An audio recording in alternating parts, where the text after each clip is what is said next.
All right, so mascot logos. Mascot logos I've been slowly getting into for probably the past couple years, and just kind of learning my way through it to see if I can figure out how to do them. And so, if you follow me on Twitter or Dribble, or especially if you catch Travis and I on the Saturday night Adobe Twitch streams, we've covered mascot logos quite often, and a lot of my little tricks I picked up from Travis. Actually, he's a master at this stuff.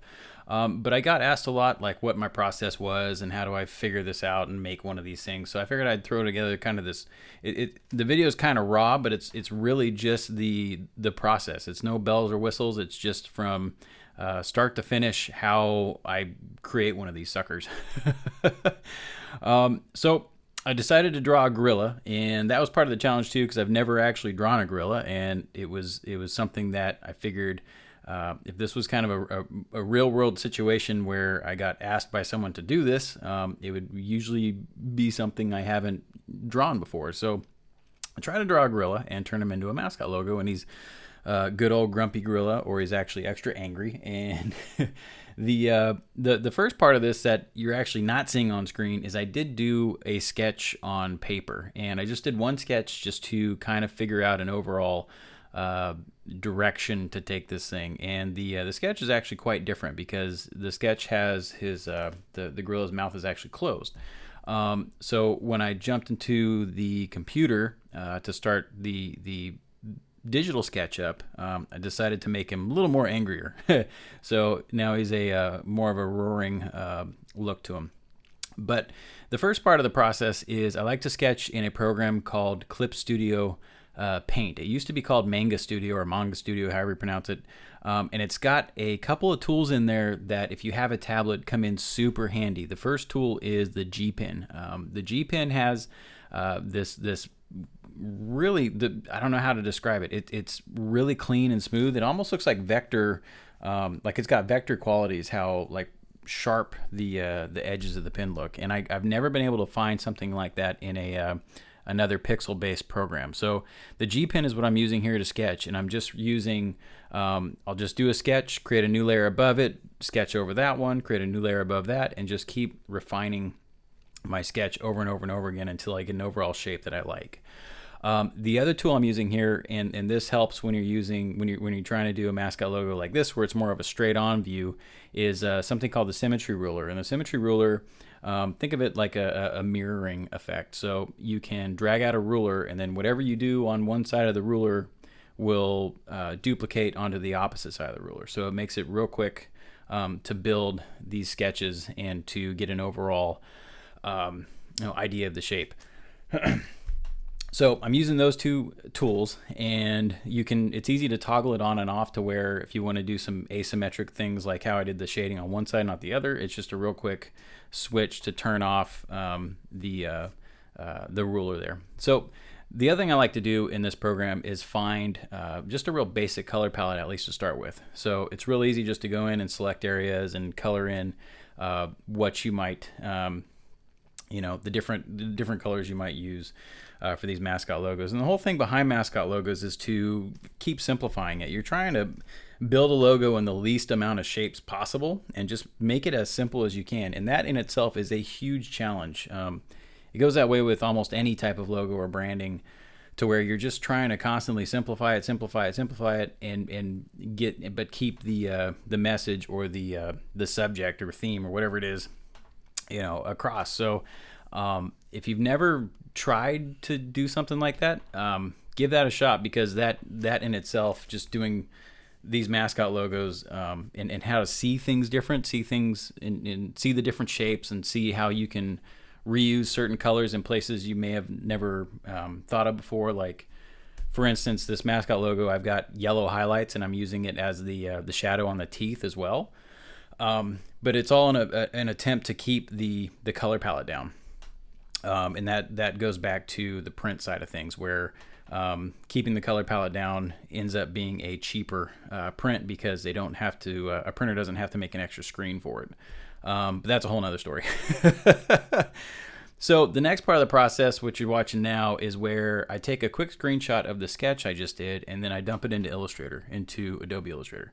And this is where you take the pen tool and you just go to town and create the vector version of this. The reason for creating a vector version is that it is not pixel based, it is mathematical based. So think of it more like I don't know, like blueprinting software or something.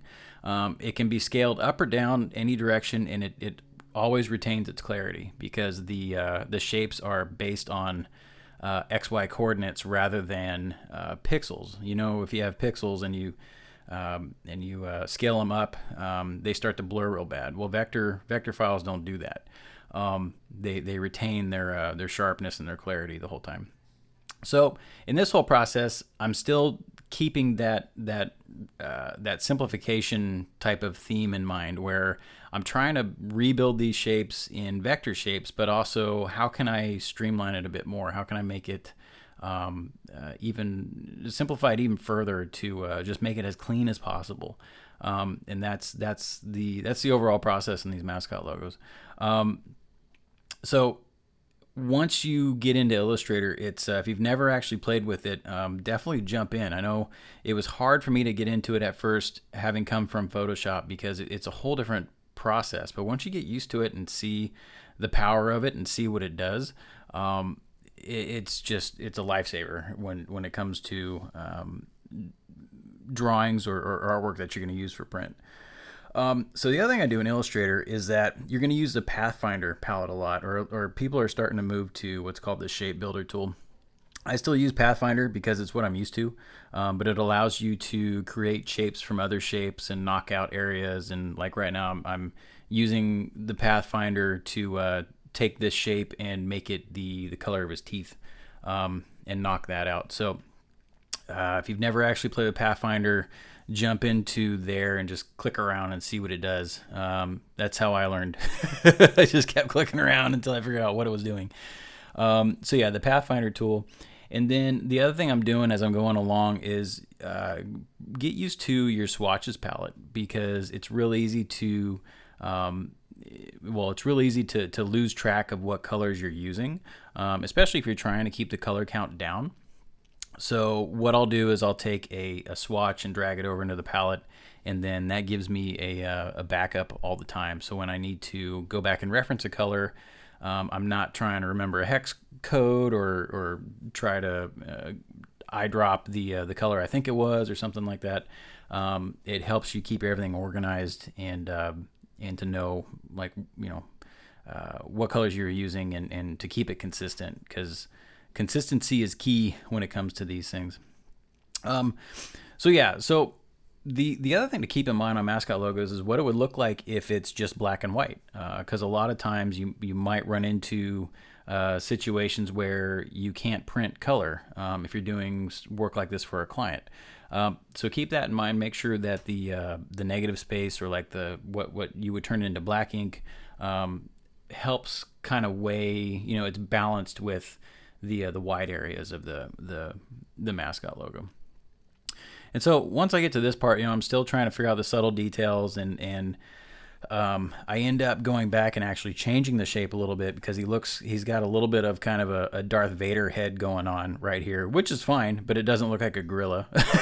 It's not like totally a gorilla, which actually that might be a cool piece of artwork to do, a gorilla Darth Vader. But maybe that's another experiment down the road. Also, something that's kind of cool is seeing what the mascot would look like with an outline around it. So when you run into putting the mascot on, say, darker backgrounds, how it would react, and what you would do in that situation. So always pick the Mascot logo up when you're done and look at it on a variety of different background colors, and just make sure it's still going to work and it's still readable.